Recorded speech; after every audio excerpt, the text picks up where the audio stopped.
finished all our stitching and it looks great, that little pop of gray. So what we're going to do next is we're going to actually go ahead and put our bead borders on. Now we're only putting our bead borders on these 3 tiers right here.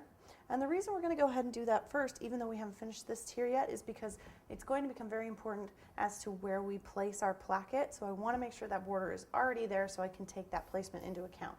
So we're going to go ahead and knead our bag with our number 5 round tip.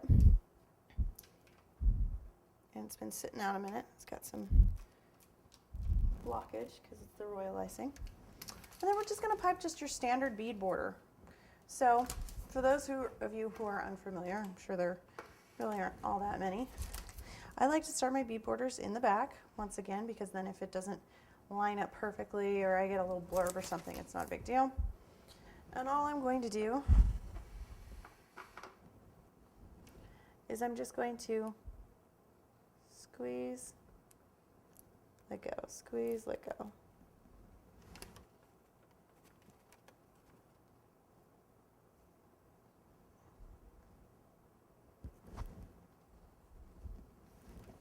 And we're just going to repeat that on these next 2 tiers.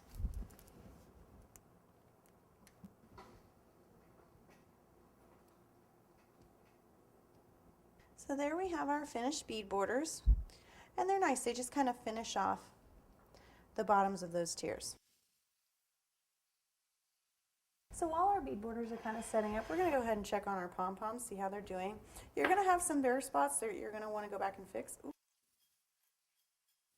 You can see where these came in contact with that royal icing earlier, how they've really stuck together.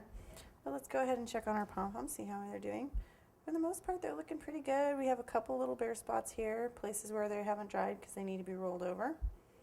So that's what we're going to do, is we're just going to kind of roll them over and fill in those bare spots. Let's go ahead and grab that glue.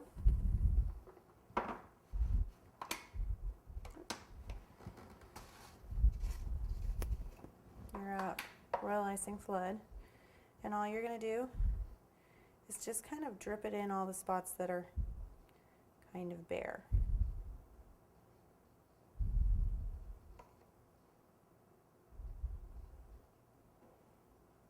I think that's it on this one, so not too many.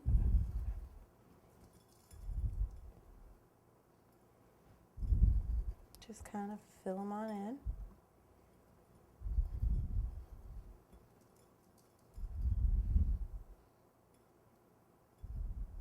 All right. We're going to put those down and let them finish drying. So the next thing we're going to start on, now that our pom-poms are kind of finished up as drying, is we're going to go ahead and start making our placket. So the first thing we need to do is just cut out our pieces. Now we have a star, we have our inner star pieces and our dots, as well as our 2 squares. And then if you notice on this one pattern, there is a placement for your star. So let's go ahead, and I like to break my pattern pieces down kind of as I go, which means I will cut my big square first and then cut it out of fondant. And then I'll cut my smaller square next, cut it out of the fondant, and go ahead and place it. And then I will cut my star from there, and you just kind of build. And you want to start from the bottom up.